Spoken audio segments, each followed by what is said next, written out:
미우라 아야코의 저서 가운데 소설책인데 바위에 서다라는 그 책이 한 권 있습니다.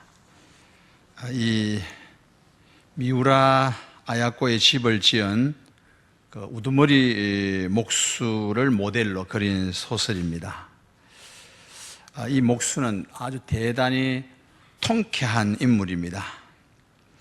그 목수가 단골로 지어진 집주인 중에 7명의 첩을 가진 남자가 있습니다. 근데 아무도 안 놀라시네요.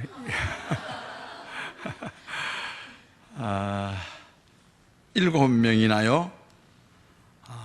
그러면, 네. 대답이 아무렇지도 않습니다.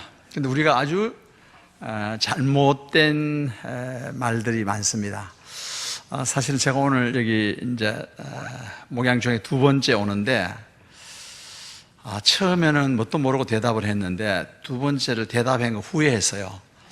네, 거기 또 가서 설교를 해야 되나? 왜? 내가 강서구에서 다른 교회는 다 와서 설교하라고 그래도 자신있게 갈 수 있겠는데, 이 교회는 내가 2번 가기에는 참 망설였어요. 왜? 강서에서 설교를 제일 잘하시는 목사님 교회에 가서 또 무슨 설교를 하거나 아주 이런 고민이 있었어요.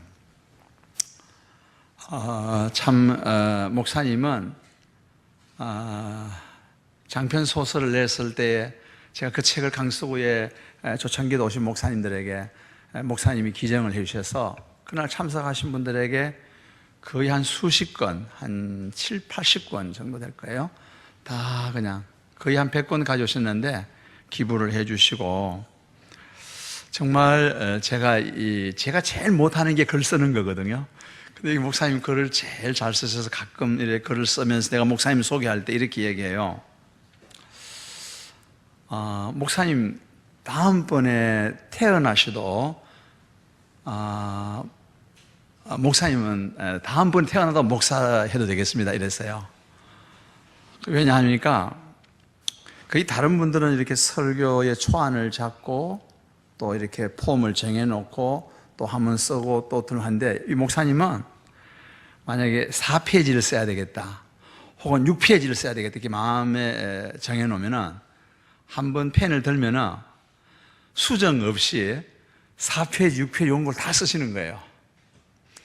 그래서 하도 제가 부러워서 한 번은 기도원에 가서 설교 준비를 해놓고 그래서 그 목사님 좀 달라고 그랬어요. 이게 목사 설교를 달라는 거는 굉장히 자존심이 상하는 일이거든요. 그래서 저는 제가 김 목사님이 주실 것 같고, 또 제가 이게 상대가 돼야 뭐 자존심을 상하고 그러지 안 되니까. 그런데 이 목사님 보고 그랬어요. 다음에 태어나면 또 목사님 할 거냐 그러니까 자기는 제일 안 하고 싶은 게 목사래요. 목사가 제일 힘드는 게 이게 설교하는 건데, 목사님처럼 그렇게 원고를 잘 쓰시고 하는 분이, 근데 자기는 정말 목사가 힘들대요. 그래서 제가 더 할 말이 없어요. 근데 우리가 아주 굉장히 우리가 쓰는 말 중에 잘못 쓰는 말들이 많아요. 남자는 여자를 마다하지 않다, 이런 말을 그냥 예사로 써요. 또 부인도 웃어줘요, 그 얘기하면은. 또 저도 집에 가서 제가 이제 운전을 하면 집사람이 꼭 옆에 타는데, 제가 예쁜 사람이 지나가면 눈깔이 휙 돌아가요. 집사람이 나보고 뭘 봐! 이렇게 얘기하는 거예요. 그래서 제가 집에 가서 여보, 그걸 뭘 봐! 그러지 말고 당신 아직은 아주 눈이 건강하군, 이렇게 얘기하라는 거예요.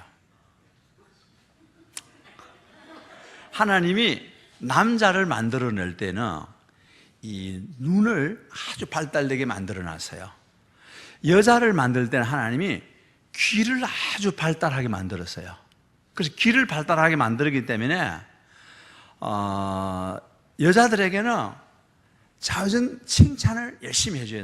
남편씨들이에요. 그래서 맛있다고 그러고, 정말 당신 음식이 최고의 요리사라고. 그런데 같은 제가 꼭 인사하는 게 있어요. 김 목사님도 아세요. 제가 어느 식당에 가면은 꼭 식사를 하고 나면은 제가 이렇게 인사해요. 교회에서도 이제 조상기도 하고 나면 식사를 하면 주방에 가서 꼭 수고하셨다 그러고, 여기 장금이가 누구시냐고 묻고, 그때 꼭 제가 하는 얘기가 있어요. 야, 이번 이 조창기도 음식은, 혹은 이 식당의 음식은 내가 임진왜란 이렇게 맛있는 거 처음 먹어본다. 그 얘기를 계속해서 해요. 그런데 다른 분들도 자기들 가서 해봤는데 전혀 겸연쩍고 실감이 안 나더래요. 그래서 꼭 하면 나보고, 야, 코멘트 안 하니까 이 목사님 코멘트 안 하세요 이래요. 그래서 제가 보고 해요. 그런데 가서 꼭 주방장에서 전해주라 그러는데, 제가 가끔 이 얘기를 하면은 그 순간에 막 웃어요. 주방에도 웃고. 그리고 그 식당을 내가 여러 번 가면 여러 번 갈 때 그 얘기 또 해요. 그럼 그 안에서는, 전에 저 이 얘기 하신 분이라. 그리고 미리 제가 하잖아요. 그러면은 그 칭찬이 나오고 난 다음부터 완전히 서빙이 달라져요. 그러니까 이 여성분들은 하나님이 귀를 발달하게 만들어 놨어요. 그래서 제가 사실은 그걸 잘 못해가지고 집사님 어느 날 머리를 했는데 제가 아무 멘트를 안 한 거야. 그럼 뭐 바뀐 거 없냐 이래서 눈치도 못 채고, 그럼 집에서 미장원에 갔다 와서 하면은 그거 머리 예쁘다고 얘기해 줘야 되잖아요. 제가 잘 못하는 거예요. 그런데 또 이 남성은 하나님이 눈을 아주 발달하게 만들어 놨기 때문에 여성분들이 집에서도 항상 옷을 갈아입고 집에서도 화장도 하고, 왜? 남편 눈을 즐겁게 해야 되니까. 그 집사람이 전에는 이게 운전하면서도 내가 이래 눈이 휙 돌아가는 게 보이는가 봐요. 그 집사람이 뭘 봐? 이래요. 그렇게 묻지 말고, 아직 당신 아직 눈이 건강하다고. 그런데 우리가 이런 말들을 하는데 함정이 있어요. 저는 어느 목사님이 그래요. 목사님들도 산수갑산에 갈 값이라도 미투 그 일을 한대요. 그런데 한국의 유명한 부흥사예요. 그분이 얘기해요. 40일 금식 기도하고도 예쁜 사람이 지나가면은 눈깔이 휙 돌아간대요. 자, 그래서 여러분, 제가 미우라 아야코가 집을 지어준 그 목수가 단골로 지어준 집 중에 7명의 첩을 가진 남자가 있다 그래도요, 아무도 남자들은 놀라지도 않고 경각심도 안 가져요. 자, 그런데 이 이스라엘의 3대 왕 솔로몬에게는 무려 아내가 700명, 첩이 300명이나 있다고 성서에 쓰여 있습니다. 1000명의 처첩을 거느렸어요. 왜 이렇게 많은 처첩이 필요했을까? 솔로몬이 맨 처음에 결혼한 때는 이웃나라 이집트 왕의 딸을 왕비로 삼았습니다. 물론 정략 결혼이었습니다. 이 1000명의 처첩들 가운데 외국인이 많았습니다. 여러분, 성경을 한 번만 같이 읽어봅시다. 열왕기상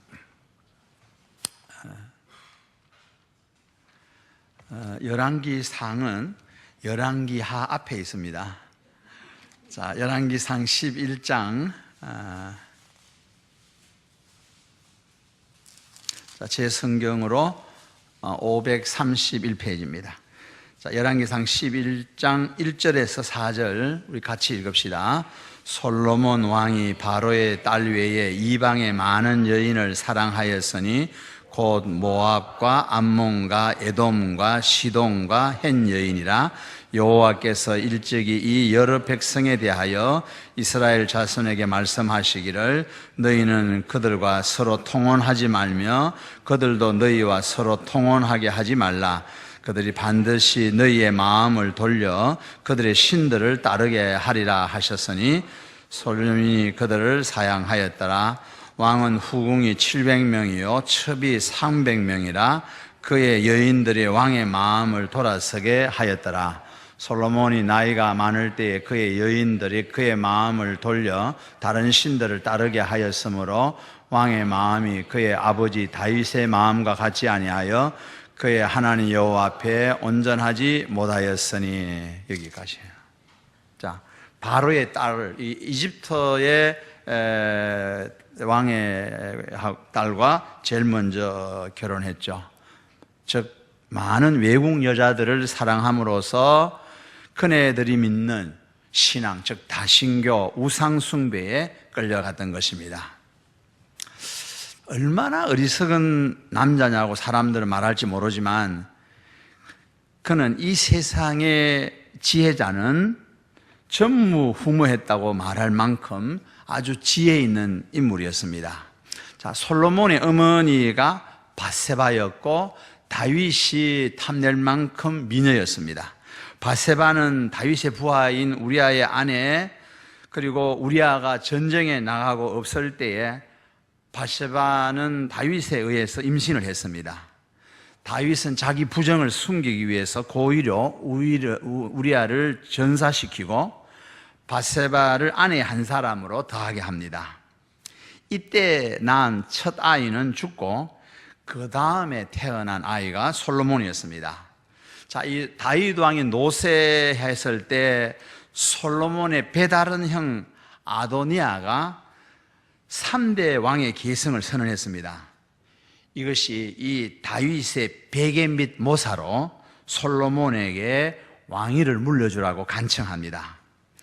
여기서 왕위 계승에 피 흘리는 싸움이 전개된 끝에 결국 이 솔로몬이 3대 왕이 되었습니다. 자, 솔로몬이 이집트 왕의 딸과 결혼한 지 얼마 되지 않아서 꿈에 하나님이 나타나셔서 너희에게 무엇을 주면 좋겠느냐, 받고 싶은 것이 무엇이냐 하고 말했습니다. 여러분, 이건 굉장히 중대한 질문입니다. 우리들도 평소에 사람들로부터 여러 가지 질문을 받습니다. 뭘 좋아하느냐, 또 취미가 무엇이냐, 이런 물음에는 참다운 가치를 묻게 되는 경우가 있습니다. 더구나 하나님이 무엇을 원하느냐, 당신은 하나님께 무엇을 구하는가, 이 하나님의 물음은 솔로몬에게 있어서 참다운 가치를 실험하는 질문이었습니다. 자, 나 같으면은 여러분은 이런 질문이 들어오면, 이런 물음이 하나님께로 오면은 뭘 대답하죠? 아마 각자 전부 다 마음에 지금 대답할 거리가 막 툭툭툭툭 생길 겁니다. 그런데 단지 하나만을 선택한다는 거, 이건 쉬운 게 아니에요. 하나님이 지금 내게 무엇을 주고 하나만 얘기하라 그러면은 아주 지금 머리가 아주 복잡해질 거예요. 뭐라죠? 혹시 오늘 남신도들은 한 7명의 첩을 그 정도 거두려면은 재물도 있어야 되겠죠. 재물도 있어야 되겠고, 또 여러분이 큰 기업을 가지고 있으면은 이걸 지금 자손에게 상속을 해줘야 되는데, 자식이 여러 하시면은 이거 누구에게 이 회장 자리를 물려줄까? 첫째에게 물려줄까? 둘째에게 물려줄까? 셋째에게 물려줄까? 아주 머리가 복잡할 겁니다. 그래서 단지 하나를 선택한다는 것은 아주 쉬운 것이 아닙니다.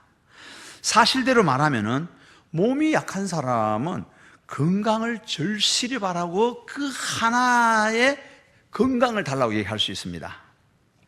그러나 인간으로서 하나님께 간구하는 데 있어서 건강을 구한다는 것은 좀 차원이 낮지 않겠나? 좀 더 제일적인 것이 뭔가? 좀 더 제일적인 걸, 그러니까 이거 건강을 구하기도, 어차피 뭐 나이 들면 병들고 죽는데 좀 더 중요한 거 그러면은 자손을 위할까? 야, 솔로몬은 이때 무엇을 대답했습니까? 자, 여러분 열왕기상 3장 한번 읽어봅시다. 열왕기상 3장 8절에서 9절 같이 읽겠습니다. 열왕기상 3장 8절 9절 시작. 왕께서 택하신 백성 가운데 있나이다. 그들은 큰 백성이라 수요가 많아서 셀 수도 없고 기록할 수도 없사오니 누가 주의 이 많은 백성을 재판할 수 있사오리까?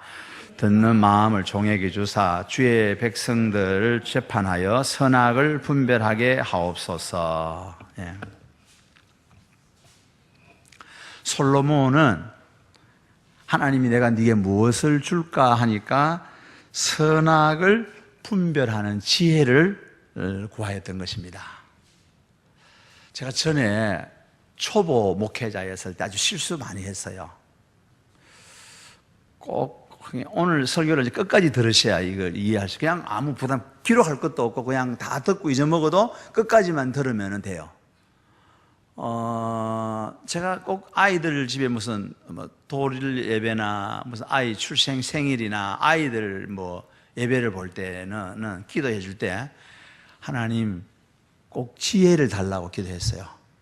아이가 자라면 강건하고 그리고 키가 자라고 지혜가 자라면 하나님 지혜를 달라고 했어요. 그 솔로몬도 지혜를 구했어요.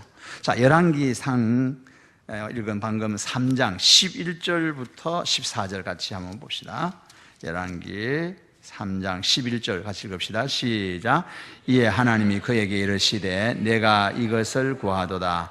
자기를 위하여 장수하기를 구하지 아니하고 부도 구하지 아니하며 자기 원수의 생명을 멸하기도 구하지 아니하고 오직 송사를 듣고 분별하는 지혜를 구하였으니 내가 내 말대로 하여 내게 지혜롭고 총명한 마음을 주노니 내 앞에도 너와 같은 자가 없거니와 너 뒤에도 너와 같은 자가 일어남이 없으리라.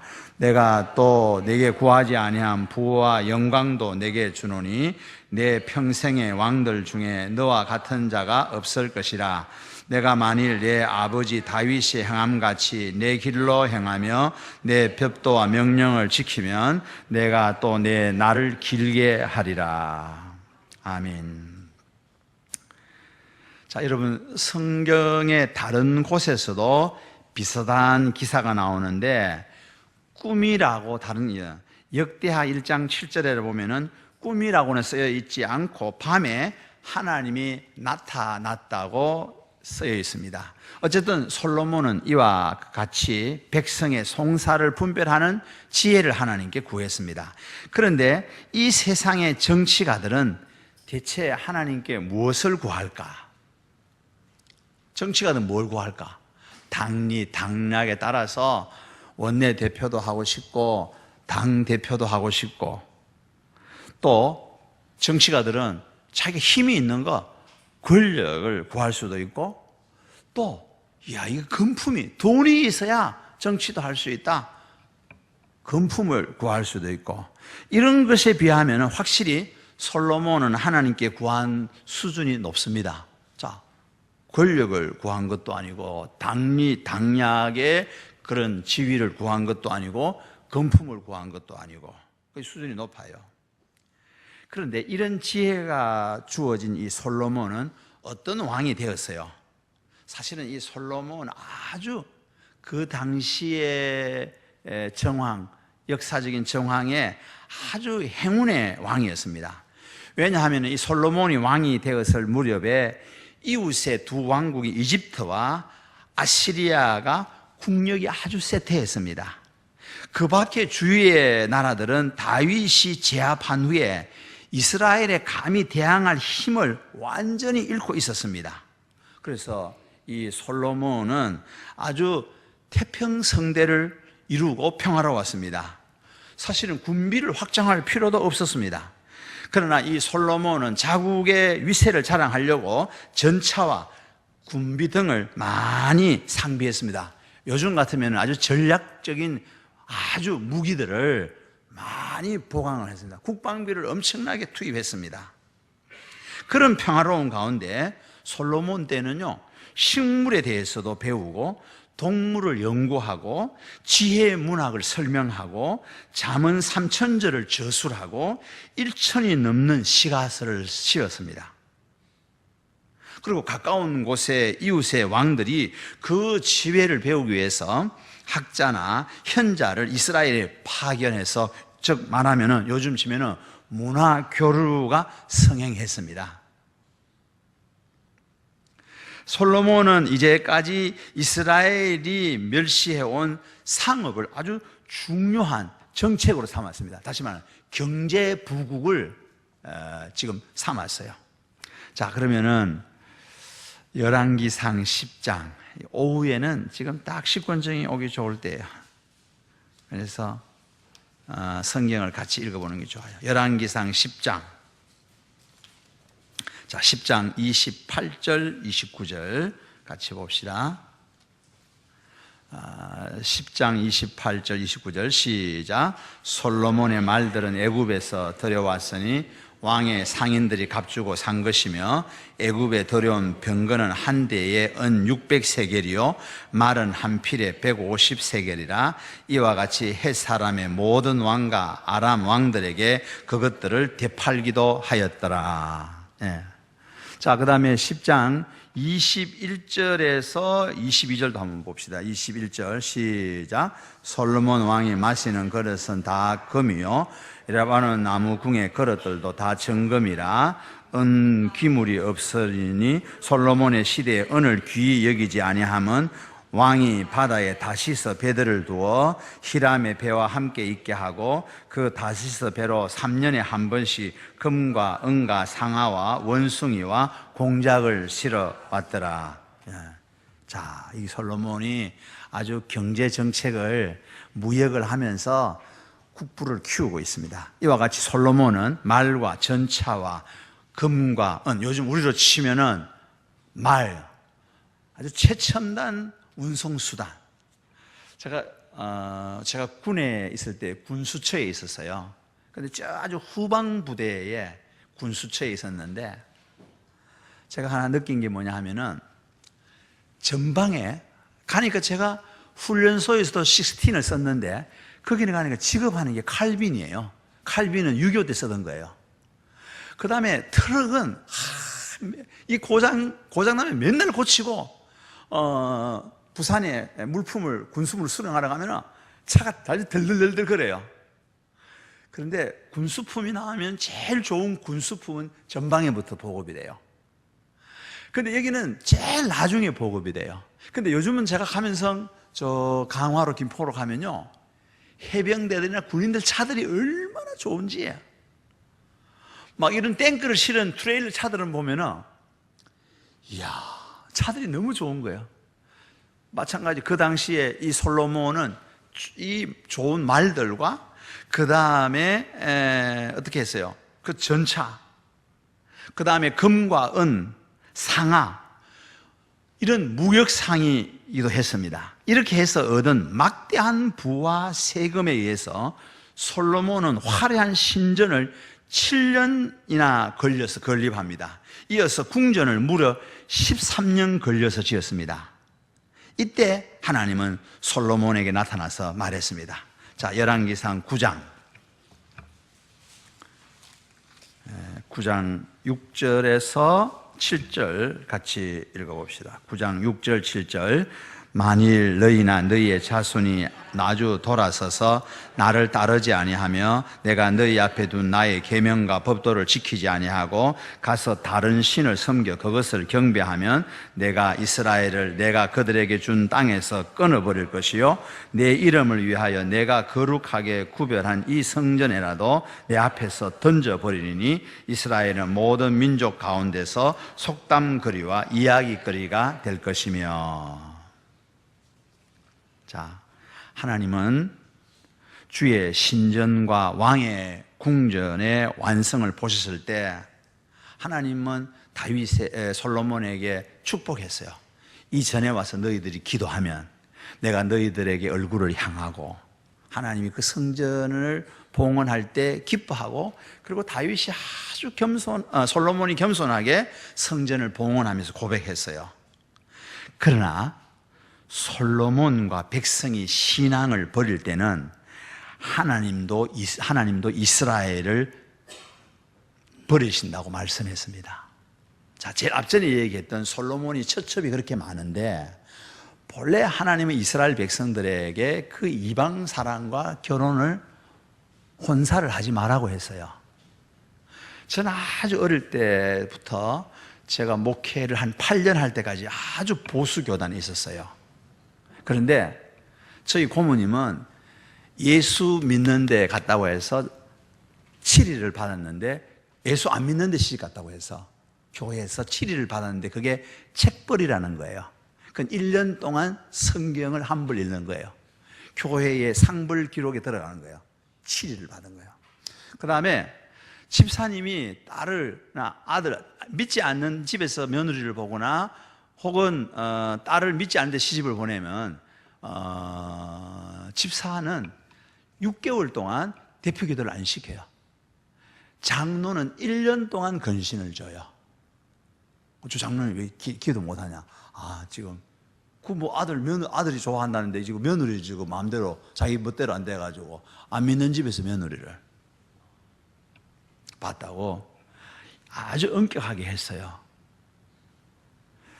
저희 집에는 예수를 안 믿으니까 우리 고모가 예수를 믿어서 이제 장조카를 예수 믿게 했어요. 저희 집은 종갓집이고, 근데 우리 고모님이 예수 믿는데 시집 가려고 일주일 동안, 그때는 진짜 금식이에요. 물도 안 먹고, 우리 할머니가 다 알 거 아니죠. 딸이 물도 안 먹는, 음식 안 먹는 거 다 안단 말이에요. 그래서 이제 베갯머리가 모사가 무서우니까 할아버지한테 가서 영감 지르다가 딸 죽일 테니까 그만 예수 믿는데 보내주자고. 그래서 이제 할아버지가 허락했어요. 그래서 우리 고모가 요즘 말로 치면 할렐루야가 됐는데, 저희 아버지가 장남이니까 할아버지에게 가서 여동생을 저 예수 믿는 것들한테는 보낼 수 없다요. 예수 믿는 그 당시에 못 사는 것들, 마을에서도 예수 믿는 사람들은 무슨 과부거나 그래서 집도 없거나 그래서 춥고 배고프고 없는 것들, 천한 것들, 멸시가 없는 것들, 그래서 예수 믿는데 안 보낸다고 했어요. 그래서 또 우리 아버지는 장남이 그러니까 그래도 또 안 된다. 그래서 예수 안 믿는데 시집 간 거예요. 이렇게 우리가 엄하게 지켰는데, 솔로몬 때 이스라엘 백성에게 하나님이 그 가나안 땅에 들어가거든 가나안 땅에 있는 7족의 그 여인들하고 결혼하지 마라 그랬어요. 에서가 어머니와 아버지에게 눈에 난 것도 이방 여인하고 결혼해서 아버지 눈에 난 거예요. 자, 그런데 여러분, 이 솔로몬이 하지 말라는 걸 왕이 했으니 나라 꼴이 어떻게 되겠어요? 분명히 그랬어요. 하나님이 이 신전도 받고 궁전을 완성할 때 하나님이 그들에게 축복했지만은 솔로몬과 백성이 신앙을 버릴 때는 하나님도 이스라엘을 버린다고 말씀했어요. 그리고 계속해서 하나님은 말씀하시기를, 하나님께 버려졌을 때 이 화려한 신전도 황폐한 무덤이 되어서 사람들의 이야기거리가 될 것이고 놀랄 것이다 말씀했습니다. 그래서 사람들이 어째서 이렇게 되었냐고 물은다면 자기 조상들은 이집트에서 인도해 내신 하나님을 버리고 다른 신을 섬겼기 때문이요 하고 대답할 것이라고 하나님은 엄하게 말씀했습니다. 이것이 신전과 궁전을 세운 솔로몬에 대한 하나님의 말씀이었습니다. 솔로몬이 가장 의기양양해야 할 때에 주어진 하나님의 말씀이었습니다. 자, 여러분, 우리가 제일 잘 될 때, 우리 집이 제일 편안할 때, 이거 더 이상 부러울 것이 없다, 이제 내가 누구한테나 의기양양할 때, 이때 조심해야 돼요. 유감스럽게도 솔로몬은 하나님을 이미 배신했다고 할 수 있습니다. 누구 때문에 이렇게 복을 받았는데, 솔로몬에게 하나님 이렇게 했어요. 네 아버지 위해서, 하나님이 다윗에게 약속한 것이, 다윗을 하나님이 기쁘게 여기시고 네 대는 왕위를 계승해 주겠다. 그래서 솔로몬이 잘못해가지고 나라가 갈라진 다음에 북왕국은 계속 정변이 일어나요. 막 죽고 정변이 일어나요. 그런데 남왕국도 사실은 그 솔로몬의 후손들이 다 선한 왕이 아니에요. 그래도 하나님이 다윗에게 약속한 것 때문에 계속 그 후손들에게 왕위를 이어줘요. 먼저 말씀드린 바와 같이 후궁에 1000명의 아내와 첩으로 에워싸여 있었던 것입니다. 그 1000명 중에는 제각기 자기 나라의 신들이 있었습니다. 그녀와 시종드는 자들도 그 신들을 숭배했습니다. 그 신들의 축제에 초청되면 솔로몬도 그 신들 앞에 엎드려 절했습니다. 그리고 솔로몬은 백성들의 태폐에 눈을 돌리지 않았습니다. 20년에 걸친 건축에 백성들은 강제로 동원되고 무거운 세금을 부과했습니다. 그들은 솔로몬의 건축 사업에 지쳐 있었습니다. 그러나 솔로몬은 다시 많은 거리를 만들고 도시 계획을 세우기 시작합니다. 그 주위의 나라들이 어떻게 했는지 한번 볼까요? 자, 열왕기상 10장 23절에서 25절 같이 읽읍시다. 솔로몬 왕의 재산과 지혜가 세상의 그 어느 왕보다 큰지라. 온 세상 사람들이 다 하나님께서 솔로몬의 마음에 주신 지혜를 들으며 그의 얼굴을 보기 원하여 그들이 각기 예물을 가지고 왔으니 곧 은그릇과 금그릇과 의복과 갑옷과 향품과 말과 노새라 해마다 그리하였더라. 자, 이 성경의 기록처럼 조공까지 바치며 솔로몬을 찾아오곤 했습니다. 이 방문객 중에 남쪽 나라 시바 여왕이 있었습니다. 그녀는 내심 이렇게 생각했습니다. 에이, 솔로몬 정 따위야 하고 이 솔로몬 왕을 시바 여왕이 얕보았을지 모릅니다. 그녀도 이 지혜가 많았기 때문입니다. 그리고 그녀는 부유한 나라의 여왕이었습니다. 그래서 솔로몬의 지혜나 궁전이나 이스라엘의 문화를 소문으로 들었을 때마다 이거 뭐 과장이 너무 심한 거 아니냐 이렇게 생각했습니다. 그럴 만한 이유가 있는 것이 이스라엘은 불과 50년, 60년 전에는 왕이 없었던 나라였습니다. 그저 국민들이 모여 사는 집합체였습니다. 그러니까 부족인이라고 할 수 있습니다. 그런 나라가 불과 몇십 년 사이에 주위의 나라를 탄복시킬 정도로 영화를 누릴 줄은 꿈에도 몰랐을 것입니다. 그녀는 많은 시종을 거느리고 어느 나라보다 많은 공물을 갖추어서 이스라엘 왕 솔로몬을 찾아왔습니다. 자, 열왕기상 10장 6절에서 8절 한번 같이 읽어봅시다. 10장 6절에서 8절 시작. 왕께 말하되 내가 내 나라에서 당신의 행위와 당신의 지혜에 대하여 들은 소문이 사실이로다. 내가 그 말들을 믿지 아니하였더니 이제 와서 친히 본저 내게 말한 것은 절반도 못되니 당신의 지혜와 복이 내가 들은 소문보다 더하도다.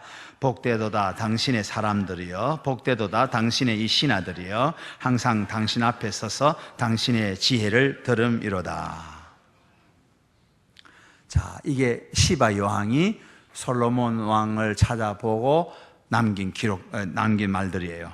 그녀는 잠시 머문 후에 많은 선물을 받아 가지고 돌아갔습니다. 이렇게 말했어요. 당신의 부하들은 참 행복합니다 라고 말한 시바 여왕은 귀국 후에 솔로몬의 아들을 낳았다고 전해지고 있습니다. 이 아이를 조상으로 해서 이디오피아의 왕국이 세워졌다고 합니다. 그래서 이 솔로몬은 유다의 사자라 이렇게 불렀는데 이디오피아의 이 황제는 또한 현대에도 유다의 사자라 이렇게 이디오피아의 왕의 왕족들을 유다의 사자라고 불리는 것이 우연이 아니다. 여러분, 이디오피아의 국적기 항공기에는요 유다의 사자라는 이름이 써져 있습니다. 이런 것들을 추정해서 전부 역사적으로 고정된 것이 시바 여왕이 솔로몬의 아들을 낳은 거예요.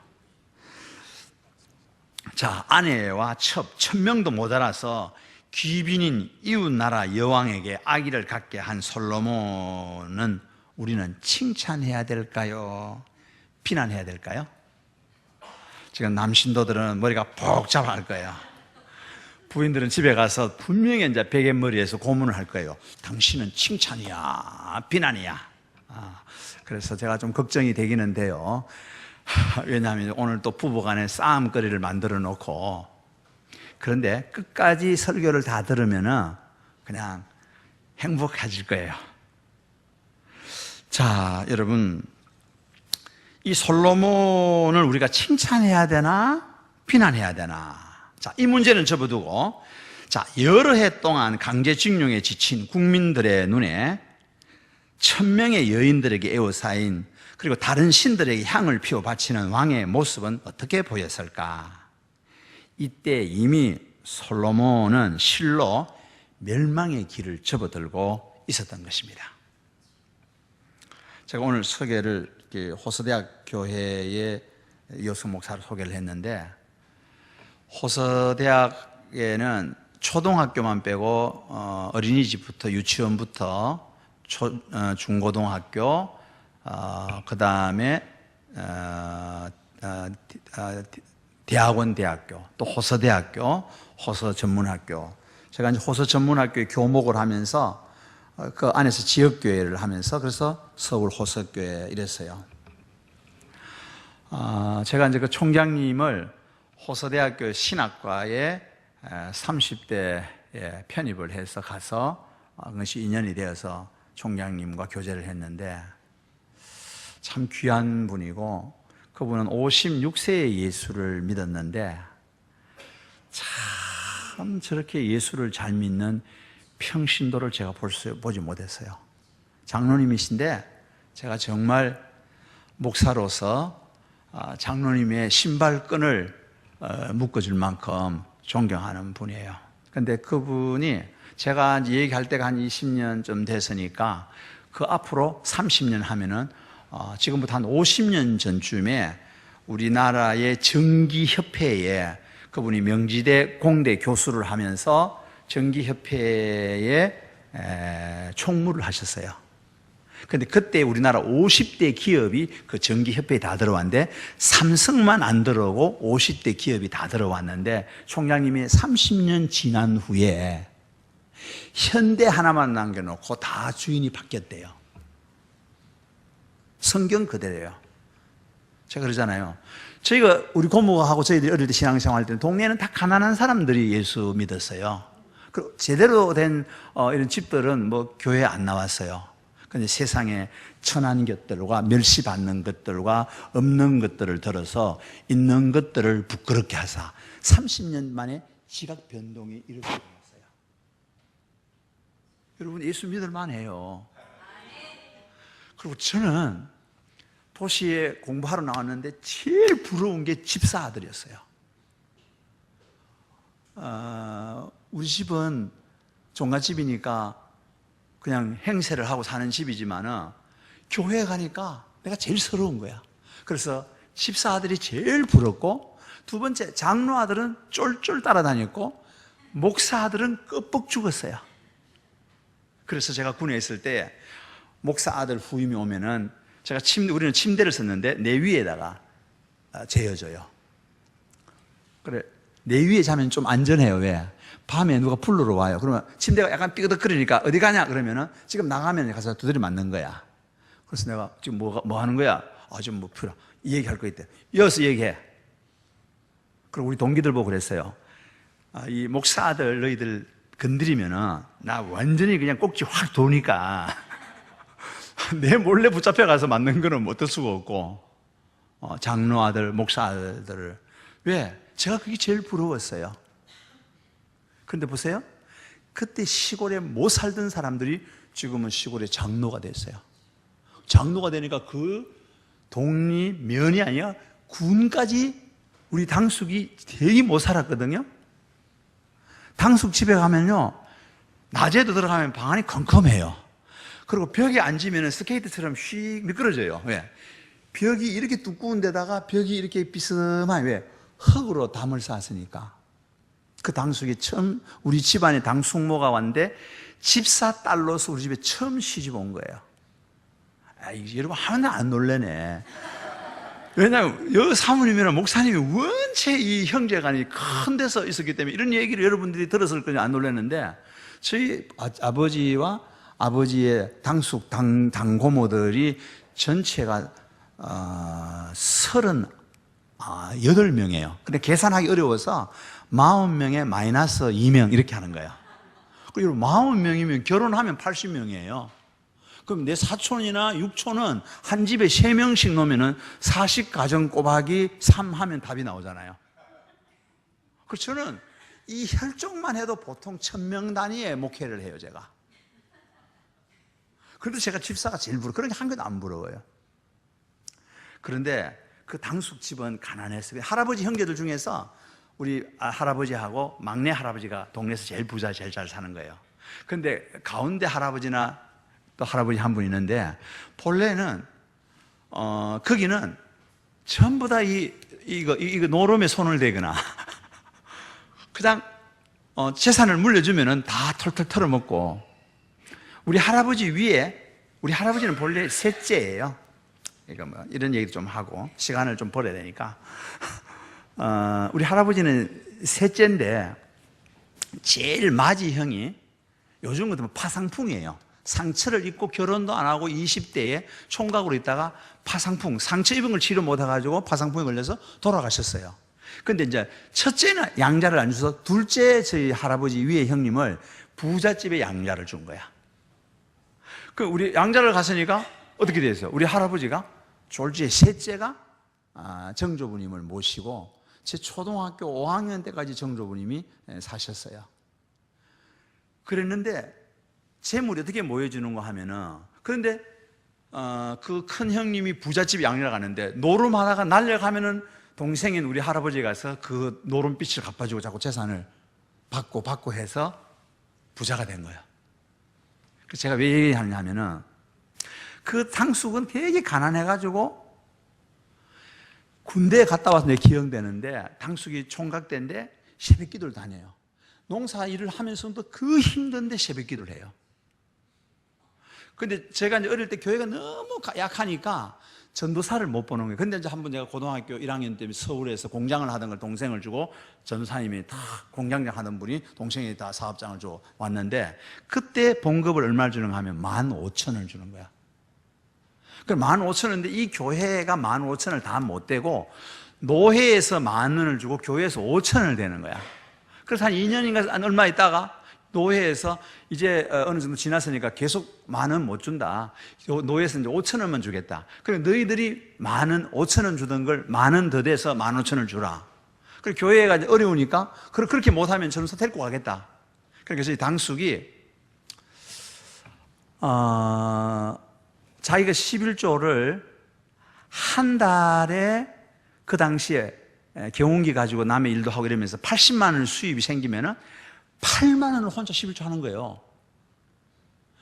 그 다음에 이 전도사가 노예에서 5만 원을 더 주니까, 그럼 내가 다시 5만 원을 더 부담할 테니까, 그래서 노예에서 5만 원, 교회에서 5만 원, 당숙이 5만 원. 그래서 15,000원 주고, 15만 원, 아니 5,000원이죠. 내가 이 숫자 개념이 없어서. 그래서 15,000원 주고 더 모시고 한 거예요. 근데 잘 생각해 봐요. 당숙이 11조는 잘 내고 전도사에게 사례금 주는 게 3분의 1 더 내는 이유가, 교육자가 없으니까 수요일 날 자기가 오전에는 일하고 오후에는 트랙터를 몰고 집에 와서 설교 준비를 해야 돼요. 아니, 토요일 날도 그냥 주일 설교 준비가 부담돼가지고 오전에는 토요일 아예 일도 못하고 주일 준비해야 되는 거야. 그럴 바엔 자기는 일을 만판하고 돈을 내놓는 거야. 그리고 교육자를. 그래서 마을에서 부자가 됐어요. 근데 그 30년 전에 어떻게 했다고요? 아주 가난했어요. 어느 정도 가느냐? 아까 제가 했잖아요. 우리 집안에 집사 딸로서 처음 당숙모라는 분이 우리 집에 시집을 왔는데, 당숙 얘기가 그때 이 100원짜리 동전 하나 연보돈을 못 줬대요. 신부에게. 그럼 여러분 어느 정도 어려운지 알겠죠? 100원짜리 이거 동전 하나 이거 연보돈 줄 돈이 없은 거야. 이렇게 가난했는데 예수를 믿으면서 진짜 이 밑에 있던 천하고 멸시받고 없던 것이 있는 것들을 부끄럽게 하사 이렇게 재변동시키는데, 그게 그때 지금 계산은 그게 한 30년 만에 50년 만에 일어날 수 있는 건데, 이스라엘은 50년 60년 전에는 제대로 왕도 없었던 그런 나라였는데, 잘 생각해 시바 여왕이 무시할 만하잖아요. 제가 총장님 얘기를 들어보면은 지금부터 50년 전에 우리나라에 삼성만 그 전기협회에 안 들어오고 50대 기업이 다 들어왔는데 현대 하나만 남고 나머지는 다 주인이 바뀌었대요. 이제는 이 속도가 좀 빠를 거예요. 그러니까 여러분들이 잘 믿기만 하면은 50대 그룹에 여러분의 후손이 들어갈 수 있습니다. 내가 오늘 이거 얘기하고 가려고 해. 끝까지 들어야 돼요. 자, 여러분, 제가 원고를 어디까지 놓쳐버렸네. 자,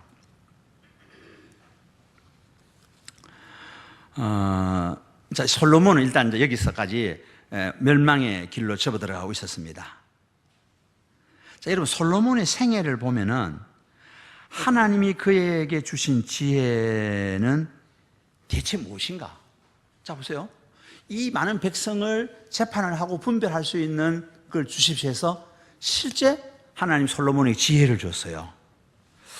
그런데 솔로몬이 이렇게 멸망의 길로 들어섰는데, 그렇다면 하나님이 주신 이 지혜가 도대체 무엇인가?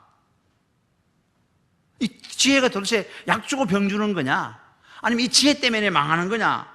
자, 이 솔로몬이 준 지혜가 무엇인지 의문이 생겨요. 그래서 제가 이렇게 성경을 보고 나니까, 내가 괜히 애들한테 가서 처음부터 안수 기도하면서 하나님 지혜를 주십시오, 그 기도한 걸 제가 회개하기 시작했어요. 이 설교를 준비하면서. 솔로몬의 인생, 지혜 있는 삶이었습니다. 그런데 여러분, 바꾸어 얘기하면은 솔로몬의 인생은 지혜 있는 삶이었다고 할 수 없을지도 모릅니다. 여러분, 어리석은 자와 같이 어리석은 생애를 걸어갔습니다. 자기 지혜를 자랑하고 자기 위세를 군비 확장을 시키고 문화교류를 하고 많은 문학적인 발전을 이루고 학문적인 발전을 이루고, 그런데 솔로몬이 여색에 빠졌어요. 영화의 극치를 누린 거예요. 여러분, 이 1000명의 처첩이 있었다는 것은 솔로몬의 영화의 극치입니다. 오늘 여기 남시도들에게 이거 제시하면은 안 넘어갈 사람이 과연 여기 있을까? 저는 목사인데도 항상 여기에 마음을 졸이고 삽니다.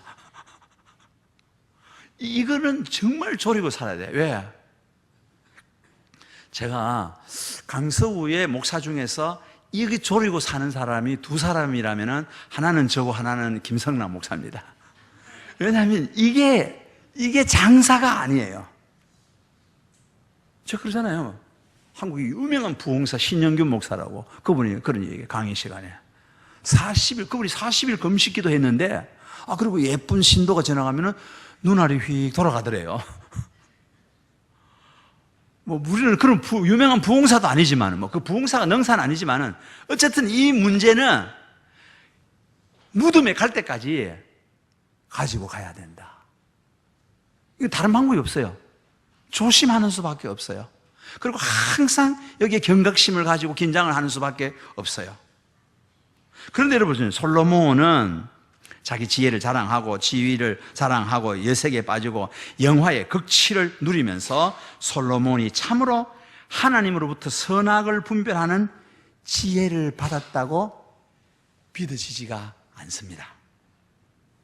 열왕기서는 앞에서 말한 대로 솔로몬이 깨어나 보니 꿈이었다고 쓰여 있는데, 사실 이것은 솔로몬의 단순한 꿈에 지나지 않았다고까지는 솔로몬이 이게 꿈에 지나지 않았다? 여러분, 솔로몬은 실제 태어나면서부터 지능이 우수했습니다. 제가 꼭 수요일 예배 보고 집에 가면은 보는 프로그램이 하나 있는데, 영재 발굴단 그 프로그램을 봐요.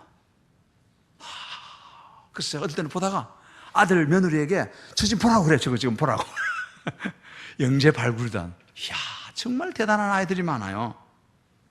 그래서 우리나라의 미래가 참 밝겠구나, 이런 생각도 해요.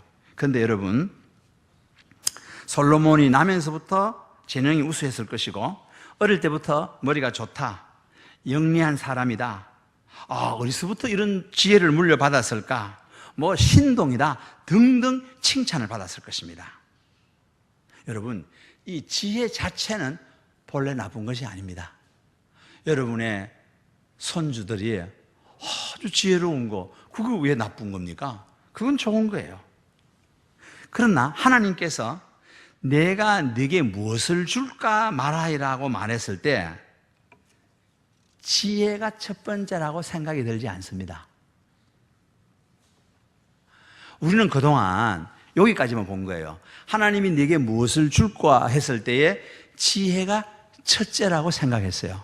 오늘은 조금 패러다임을 바꿔 한 발자국 더 나아가서 하나님이 네게 무엇을 줄까 했을 때 지혜가 첫째가 아니구나.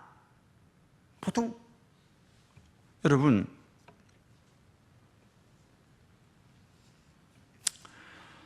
지혜고 있고 재능이 있어야 좋은 대학도 가고 또 좋은 직장도 가고 지혜와 재능이 있어야 사업도 해서 능력을 발휘하기도 하고. 그러나 여러분 오늘 우리가 이 솔로몬의 영화를 보면서 어찌면 경우에 따라서는 지혜를 요구해서는 그걸 첫 번째 것을 단 하나만 요구하라고 했을 때에 지혜를 요구해서는 안 되는 것이 아닌가. 비록 오늘 여러분들이 지혜가 아니라도 여러분들이 하나님이 첫 번째 그 요구, 첫 번째 그 하나만 얘기하라고 할 때에 그 얘기 나는 걸 생각을 하시고 해야 되겠다. 자, 아담과 하와가 낙원에서 추방당한 것은 하나님께서 따먹어서는 안 된다고 말씀하신 것을 따먹기 때문입니다. 뱀은 그 여자에게 그 열매를 따먹으라고 말했습니다. 창세기 3장 5절과 6절에 보면은 너희가 그것을 먹는 날에는 너희 눈이 밝아 하나님과 같이 되어 선악을 알 줄을 하나님이 아심이니라. 여자가 그 나무를 본 적 먹음직도 하고 지혜롭게 할 만큼 탐스럽기도 한 나무인지라. 여자가 그 실과를 따먹고 자기와 함께한 남편도 주매 그도 먹은지라. 자, 어쩐지 남자들은 쏙 없어요. 그러니까 부인이 주는 대로 먹는 거예요. 아담과 하와의 이 이야기와 지혜를 요구한 솔로몬의 이야기가 중복되어 있는 것처럼 보입니다. 하와에게 요구하는 것도 네 눈이 밝아진다, 네가 정말 지혜로워진다. 하와에게 뱀이 그렇게 얘기한 거예요. 솔로몬도 그 지혜를 구했어요. 솔로몬의 이 꿈의 이야기가 역사적인 사실인지에 대해서는 이론의 여지가 있는 것 같습니다. 그러나 확실히 장수나 부귀를 원하는 것보다는 백성을 공평하게 재판하는 지혜를 요구하는 편이 왕이 된 자는 더욱 좋은 소원이라고도 생각합니다. 그러나 어떤 지혜도 하나님을 떠나서는 멸망의 길로 이어지는 것이 아닐까. 우리는 이 과학의 발달이나 의학의 발달 뒤에 때때로 악마의 얼굴을 보고 있는 것은 아닐까. 노벨은 다이너마이트가 악용되는 것을 보고 후회해서 노벨상을 마련했다고 들었습니다. 저 원자폭탄을 발명한 것은 누구인가? 원폭을 발견한 사람은 죄 없는 자의 목숨을 순식간에 대량으로 빼앗아가는 크나큰 죄에 대해서 단 한 번이라도 두려웠던 적이 있는가? 혹시나 여기 친미적인 생각을 가진 분이 있어서 내가 이해를 좀 도와주려고 변명을 좀 해야 되겠어요. 일본이 2차 대전 때에 이 밑에 오키나와 섬 하나를 탈환하는데 5만 명의 미 해병이 죽었습니다. 그래서 일본 본토까지 점령하려면 100만 명이 죽어요. 그래서 대통령이 이 병사들의 미래의 젊은이들을 100만 명을 죽인 다음에 일본을 점령하고 빼앗는다고 하더라도 그래서 원자탄을 쓰자고 대통령이 이야기한 겁니다. 100만 명의 미 병사를 안 죽이기, 해병 병사를 안 죽이기 위해서 그런 의미에 쓰여졌는데 결국은 그 당위성으로 쓰여졌지만은 그 다음에 그 안에 있는 것은 전쟁과 아무 무관한 어린아이나 여자나 백성들이 죽은 거에 대해서 이 핵무기에 가공할 만한 일을 우리가 생각하지 않을 수 없습니다. 하나님이 주신 지혜를 인간의 살육을 위해서 쓰여져서는 안 된다는 것입니다. 현재 핵의 폐기물 처리가 문제가 되고 있습니다. 왜냐하면 이 폐기물은 그 자체의 방사능에 의해서 계속 고열을 발산하기 때문에 그것을 관리하는 사람은 그 열을 쉬지 않고 식혀야만 한다는 것입니다. 그리고 그것을 앞으로 몇만 년이라는 오랜 기간에 걸쳐서 냉각시켜야 한다고 말합니다. 만일 그 관리에 실수가 생기면 큰 폭발이 일어나게 되는 위험이 있기 때문입니다. 소련의 이 우랄 지방에서는 실수로 큰 폭발이 나서 800평방킬로미터에서 약 1200평방킬로미터의 넓은 지역에 걸쳐서 오염되어 버렸다는 보도를 우리가 알고 있지 않습니까? 인간이 만드는 이 핵의 먼지, 핵의 재가 된 먼지 처리도 마음대로 되지 않는다는 것은 인간의 지혜의 어리석음, 한계를 상징적으로 보여주는 것이라고 볼 수 있습니다. 제지 공장을 만들면 폐수로 바다를 오염시키고, 질소 공장은 이타이타이병, 이건 무슨냐면은 카드뮴 중독으로 인한 중년 이상의 여성에게 발병되는 병으로 허리, 무릎이 쑤시고 뼈가 열어져서 골절이 되고 전신 쇠약으로 사망을 일으키는 것입니다. 자, 여러분, 동물 복제, 동물 카피를 만들 수 있다고 신나는 학자들, 곧 그 결말이 어떤 형태로 돌아올지 두려움에 떨게 됩니다. 그래서 지금 우리가 식물 변이하는 GMO, 이 식물이 들어오면은, 사실 오늘이 여러분 지구의 날이라서 제게 자료를 가져왔는데, 이거 읽어주면 시간이 많이 걸리니까 이거는 내가 유튜브로 목사님에게 보내주면 목사님이 성도들에게 보내주어서, 오늘이 지구의 날인데요, 지금 우리가 이제 쓰레기가 문제가 되잖아요. 쓰레기가 문제가 돼서 여기 내온 자료는 뭐냐 하면은, 쓰레기를 줄이는 방법을 하는 것 하면은 한 달 동안 혹은 일주일 단위인가? 단위고 자료를 보면 지금 정확히 기억이 안 돼. 일주일 단위로 자기가 만들어낸 쓰레기를 다 찍는 거예요. 그 찍고 보니까 제가 페트병도 나오고, 쓰레기를 전부 다 포장되어 있는 거 샀으니까 다 먹고 소비하면서 생긴 그 쓰레기를 사진을 찍어 놓고, 이걸 보고 내가 이렇게 쓰레기를 많이 내었구나. 그리고 또 다음 일주일 동안 소비를 시키는 거예요. 그러면 전에 이걸 쓰레기를 배출 안 하려고 이미 이제 시장 바구니도 가져가게 되고, 쓰레기가 배출하는 거는 다시 쓰레기를 또 재활용하게도 되고, 쓰레기 배출을 안 하겠네. 근데 여러분, 이게 어느 정도 심각하냐 하면은, 지금 이 태평양에는 대한민국 땅만큼이나마한 스티로폴 섬이 떠돌아다니고 있어요. 그게 누가 먹어요? 고기가 먹어요. 그 고기를 또 누가 먹어요? 우리가 먹어요.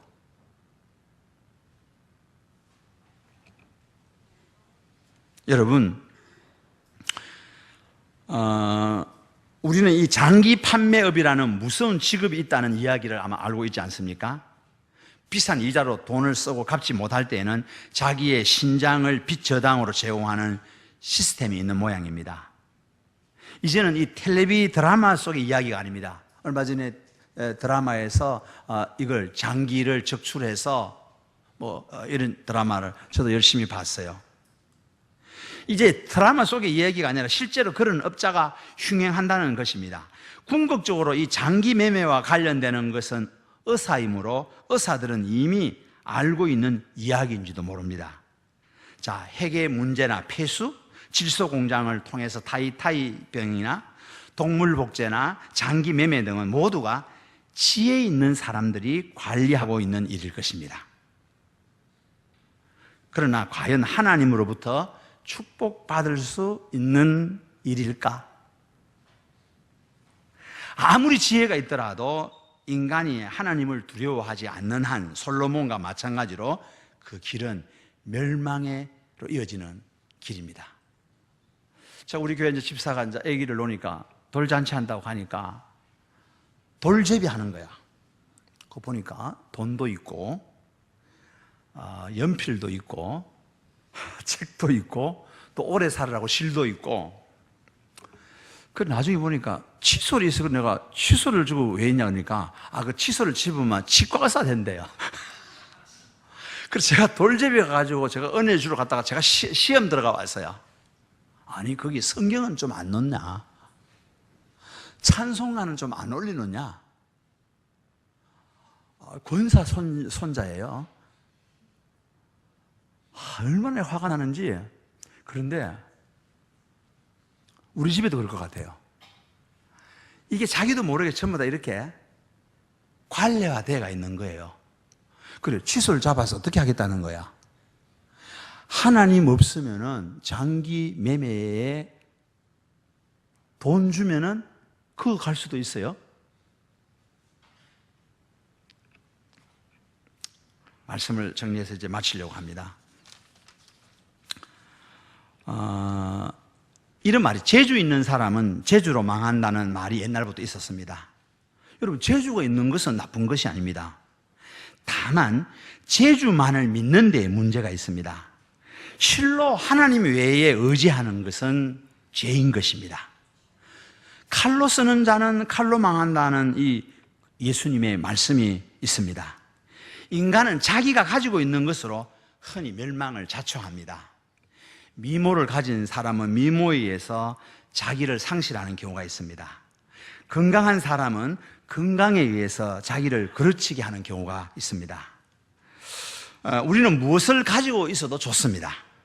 주어진 지혜, 주어진 체력, 주어진 재능에 꼭 하나를 더 보태야만 합니다. 그것은 역시 하나님을 인정하는 것이라고 생각합니다. 하나님을 자기 밑에 놓아서는 안 됩니다. 하나님을 절대자임을 명심해야 합니다. 솔로몬과 같이 웅장하고 아름다운 성전을 하나님께 드렸다 해도 자신의 권세를 자랑한다면 그것은 죄가 될 뿐 신앙이 아닙니다. 그런데 만일 솔로몬이 예수님에게 지혜를 구했다면 그리스도께서는 무엇이라고 말씀하셨을까? 그것이 오늘 신약 성서 마태복음 6장 29절 이하에 있는 다음과 같은 그리스도의 말씀이 쓰여 있습니다. 오늘 읽은 본문입니다. 그러나 내가 너희에게 말하노니 솔로몬의 모든 영광으로도 입은 것이 이 꽃 하나만 갖지 못하였느니라. 오늘 있다가 내일 아궁이에 던지우는 덜풀도 하나님이 이렇게 입히시거든 하물며 너희일까 보냐. 믿음이 적은 자들아, 그러므로 염려하여 이르기를 무엇을 먹을까, 무엇을 마실까, 무엇을 입을까 하지 말라.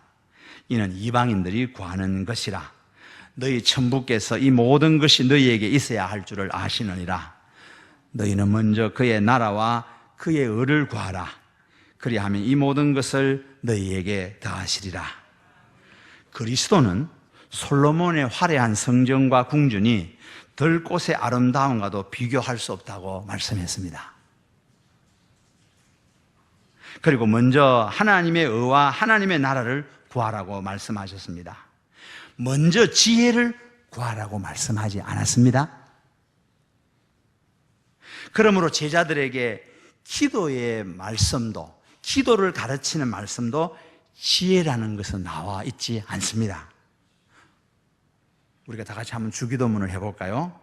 하늘에 계신 우리 아버지여, 이름이 거룩히 여김을 받으시오며 나라에 임하옵시며 뜻이 하늘에서 이룬 것 같이 땅에서도 이루어지리라. 오늘날 우리에게 일용할 양식을 주옵시고 우리가 우리에게 죄 지은 자를 사하여 준 것 같이 우리 죄를 사하여 주옵시고 우리를 시험에 들게 하지 마옵시고 다만 악에서 구하옵소서. 예수님도 그걸 그렇게 기도로 가르쳐 줬어요. 이걸 보면은 솔로몬은 참으로 요구해야 할 것을 알지 못했던 것 같습니다. 우리가 이 점을 교훈 삼아서 현대의 우리들도 엄격히 자숙을 해야 할 것입니다. 그러면 여러분에게 가진 그 재능이 영원히 축복이 될 것입니다. 감사합니다.